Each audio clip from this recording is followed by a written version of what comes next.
From Montana's news leader, this is the MTN 530 News. Good evening, everyone. Thanks for joining us tonight. I'm Jeanelle Slade. Well, state health authorities announced another 80 confirmed COVID-19 cases across Montana. 55 of those right here in Yellowstone County. Well, the latest cluster, a care facility in Billings where dozens of residents and staff members test positive, pushing Yellowstone County to 199 confirmed active cases. We'll get to that story in just a moment. But first, Chief Forecaster Bob McGuire joining us now with severe weather across the state, including tornadoes. Bob. Yeah, most of the tornadoes are to the north of us, up by Ferguson, Lewistown, and places like that. But what we've seen, 3,000 customers of Northwest Energy losing power tonight, all because of severe thunderstorms. We have a severe thunderstorm watch until 9 o'clock tonight for most of eastern Montana. And check this out. The area in orange, that's all of our severe thunderstorm watches and warnings. Look at this. That's a severe thunderstorm warning until 6:15 for most of the eastern Montana. $half size hail, 70-mile-per-hour winds. A little farther south by Rosebud County, also Muscle County, 60-mile-per-hour winds, golf ball size hail. Eastern Yellowstone County until 5:45, $half size hail, 60-mile-per-hour winds. I had reports of golf ball size hail at Sheridan and also at Huntley out of the golf course, and also a quarter size hail over there by Powder River in Custer County. Let's take a look at these storms. As you see, this thing kind of just went around the Billings area and then wound up right on Interstate 90. It continues to follow Interstate 90, and all these things continue to push their way into the eastern edge of the state tonight. But for Billings, it looks like the worst is over for us, but we are seeing more showers and heavy storms across most of eastern Montana. We'll have more about that in a few more minutes.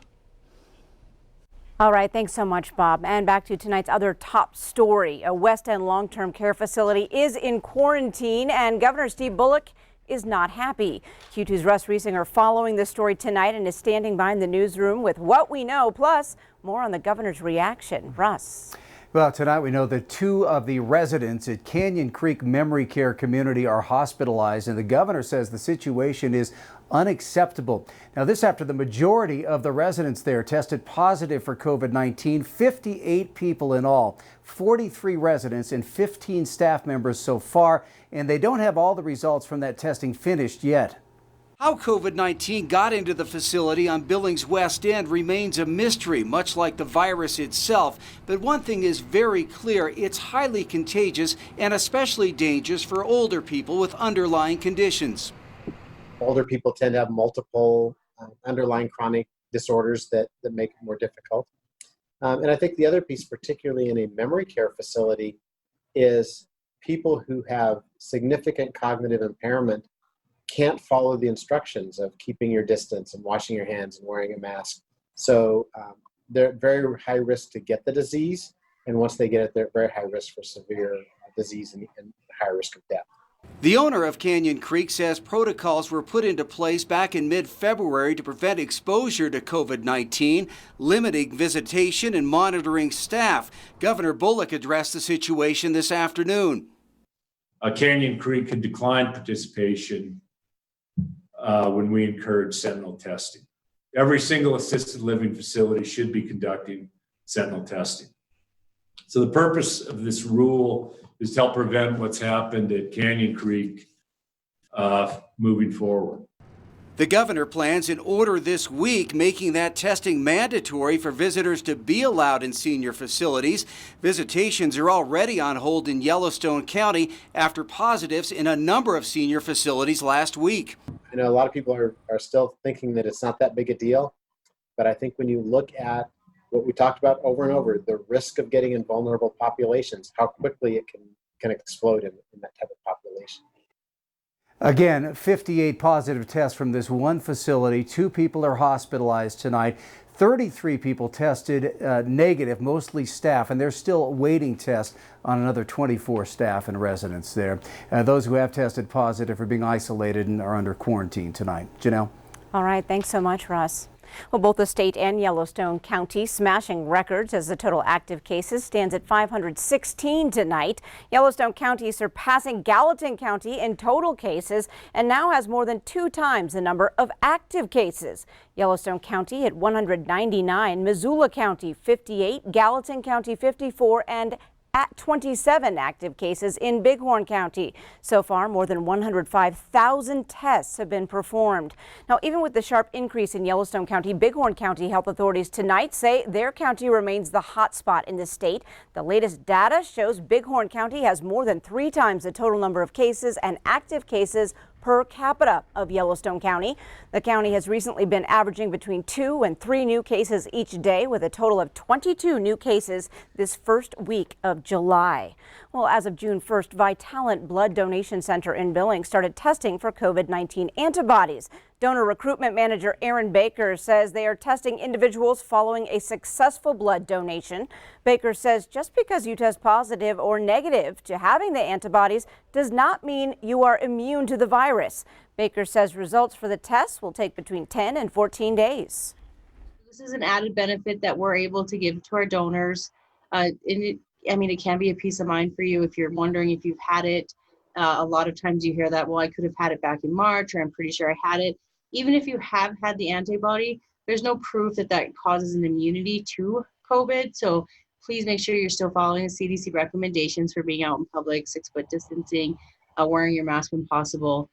And if they have any other questions, feel free to call us. We're more than happy to walk you through the process before you come in to make sure you're comfortable. Baker says if you do test positive for having the COVID-19 antibodies, you may become eligible to donate convalescent plasma. That's a plasma treatment for patients who need a boost to fight off the virus. Well, last week, both the governor's office and the state superintendent of public schools released guidelines for how Montana public schools can reopen this fall. Now, school officials, however, had already come up with their own guidelines and say they'll consider all 3 plans as they move forward. MTN's Mike Dennison reports. Local school districts in Montana will make the call on how they plan to reopen this fall and are likely to have some forms of kids back in the classroom with face-to-face learning. But school officials say it won't be business as usual. You may be coming back full bore. I don't believe that it's going to look like that. I think that there's probably going to be a blend of remote delivery of education services if they come back to the classroom in select and smaller groups. Miller says many schools have been surveying parents and school staff on what it will take to make them feel safe. For those who don't feel comfortable being at school among larger groups of people, online classrooms will have to be available. And in-person learning will probably look different too, especially in larger urban districts. If you've got a group of 30 students together, don't slice that deck and resort it 6 or 7 times a day, or you will not be able to track who saw who and who was in proximity to whom, and you won't have an effective way of isolating the impact of a positive COVID infection. That means kids may be in one classroom for most of the day, with different teachers coming to them for different subjects. For classes not everyone takes, like foreign languages or advanced placement, those may go online only. There's also consideration of having half the kids coming to classrooms for part of the week and the other half the rest of the week, and remote learning when they're not at the building. School officials also say you'll see lots of cleaning of facilities and other preventative steps, like temperature checks. Presence of any type of mitigation is going to be throughout every school day and every school. You're just not going to be able to walk into school and not notice it. Schools are on a tight timeline with perhaps 30 days to finalize their plans. School officials say one thing the public can do to make their job a little easier is take precautions to stem the spread of the disease so the numbers decrease between now and the start of the school year. They're also saying anything approaching normal at Montana Public Schools appears a long ways off. And we haven't even talked about one other aspect. How much more is this new normal at Montana schools going to cost? One estimate places it at $70 million for this coming year.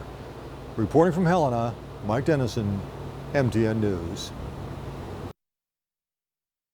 Thanks, Mike. And Mike tells us Montana has almost 500 separate school districts serving nearly 150,000 students. Well, the 21-year-old man killed in an overnight shooting in the Billings Heights is now identified. Preston Greger of Billings was shot in the chest just after 11:30 last night on the 600 block of Samuel Court. Lieutenant Brendan Woolley says the shooter, a 52-year-old man, was interviewed and released. Detectives are trying to determine if Greger was also seen just minutes before the shooting walking in and out of of traffic on Main Street intoxicated. Now, this case is currently classified as a homicide as this investigation moves forward. Well, a grizzly bear ripped its way through coolers, a tent, and other unsecured food storage in West Yellowstone, forcing the temporary closure of a campground last week. Well, tonight, MTN's Cody Boyer takes us to West Yellowstone to show us how the bear will not only survive, but will also educate. Now, while this is not the bear that did go through Rainbow Point Campground last week, this one is Nakina. This one's been here a little bit longer, and you can get a grasp of the enclosure that bear will have, as well as some of the opportunities. According to FWP, the stars aligned to make this possible. This is a rare option when it comes to dealing with problem bears. He was a bear with a knack for getting into places where he didn't belong, from an unsecured garbage can at a home to Rainbow Point Campground.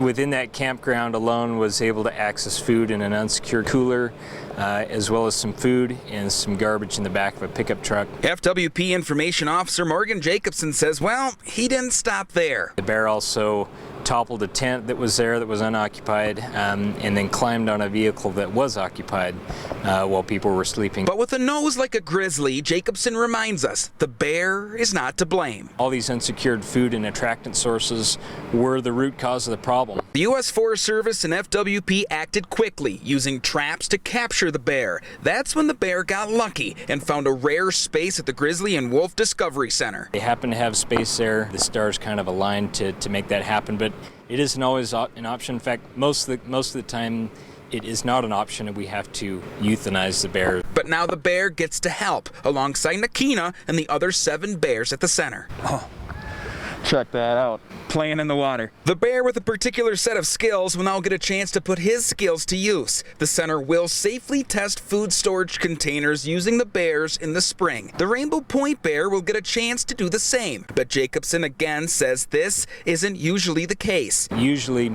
unsecured food sources lead to human safety risks, property damage, and a dead bear. In West Yellowstone, Cody Boyer, MTN News. All right, thanks so much, Cody. And Cody tells us the bear will slowly start to get to meet others in the coming weeks. Up next on tonight's 5:30 News, one group of business owners agree masks are a must in order to keep serving customers. Find out why. And in sports, Q2's Athlete of the Week rides bulls, snowboards, and a unicycle. We'll meet him coming up.